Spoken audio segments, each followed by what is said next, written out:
Hoy les hablaré sobre el primer respondiente y la legítima defensa y abuso de autoridad. Para empezar, tenemos como definición que se constituye por un contraataque que hace la víctima hacia su agresor con una intención de defenderse. En el marco jurídico en México de las causas de exclusión del delito del Código Penal Federal en el artículo 15, que nos quiere decir que si alguien quiere entrar a su propiedad, puedes hacer uso del derecho de legítima defensa para salvaguardar los bienes jurídicos, tanto tuyos como los de tu familia. Elementos de la legítima defensa. En el primero tenemos la existencia previa de una agresión. En segundo lugar, peligro derivado de esta. En tercer lugar, existencia de una reacción. Y por último, rechazo a la agresión o contraataque. En los elementos se sostiene la legítima defensa como el valor justificante por excelencia. Se sanciona como una garantía procesal, así como en el artículo 10 de la Constitución Política de los Estados Unidos Mexicanos, que la libertad de poseer armas de cualquier clase para su seguridad y la legítima defensa. Para que se dé una legítima defensa tiene que haber una agresión, que es un ataque y se entiende por agresión a una conducta de un sujeto activo de manera voluntaria o involuntaria que amenaza la esfera jurídica de una persona.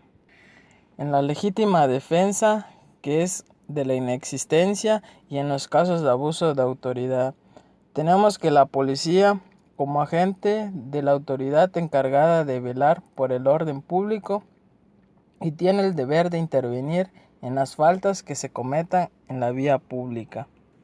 En este caso, los policías tienden a agredir a la ciudadanía, ya sea con insultos o se ponen de una manera prepotente para justificar su trabajo cuando no es el correcto.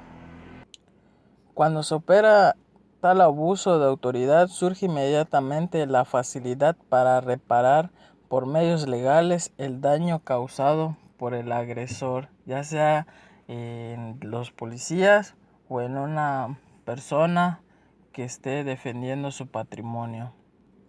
En el caso de algún agente de gobierno o persona perteneciente al mismo, se elimina la causa justificativa de responsabilidad del abuso de autoridad o de legítima defensa.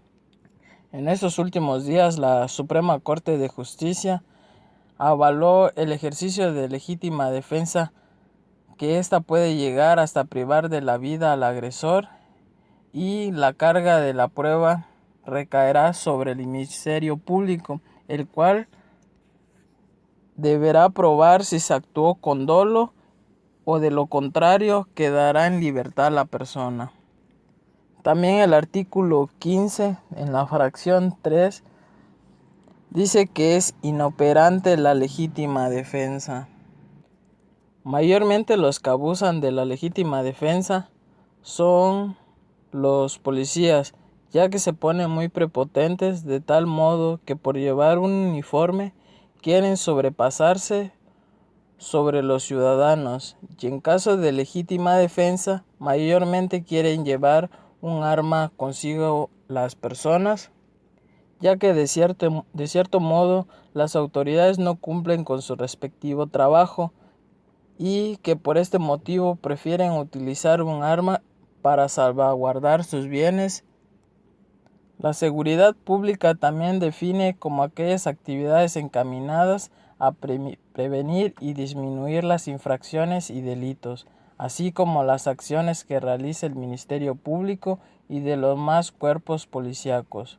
Su labor son mantener el orden público, proteger la integridad de las personas así como de sus bienes, prevenir la comisión de delitos e infracciones a los reglamentos gubernamentales y de la policía, colaborar en la investigación y persecución de los delitos, auxiliar a la población en casos de siniestros y desastres.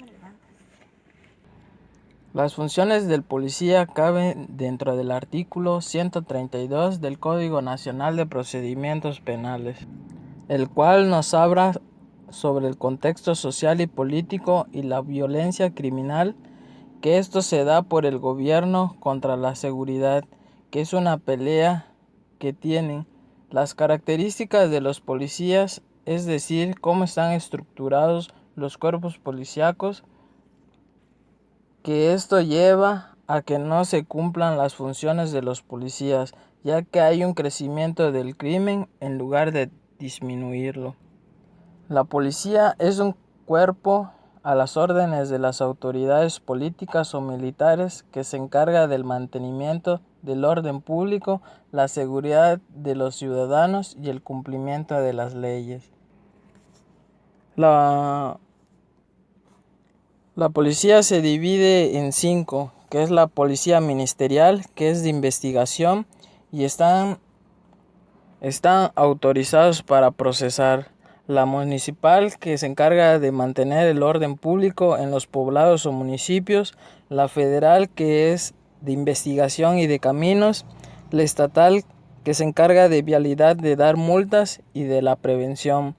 Y por último tenemos la que se acaba de crear, que es la Guardia Nacional, que cumple todas las funciones para salvaguardar a toda la nación.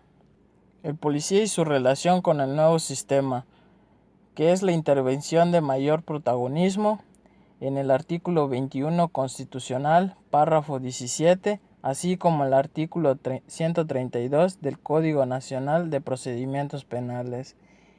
Las obligaciones del policía en el viejo sistema y en el nuevo sistema. En el viejo, el policía solo recibía denuncias, practicar detenciones en fragancia, emitir partes policiales y documentos, y el Ministerio Público era quien le daba órdenes de qué hacer.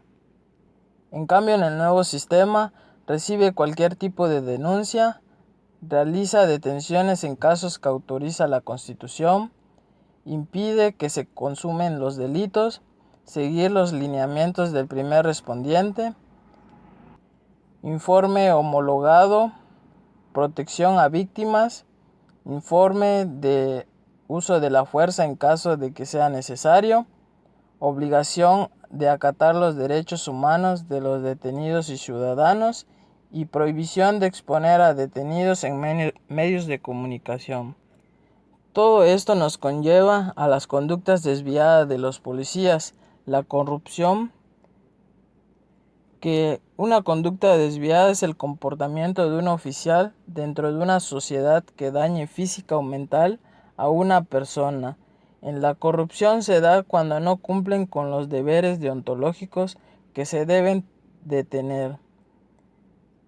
Y los principios deontológicos de un policía deben tener disciplina, respeto, responsabilidad, lealtad y eficacia. En la vida real no se cumplen con estos códigos, o algunos sí los cumplen y otros no.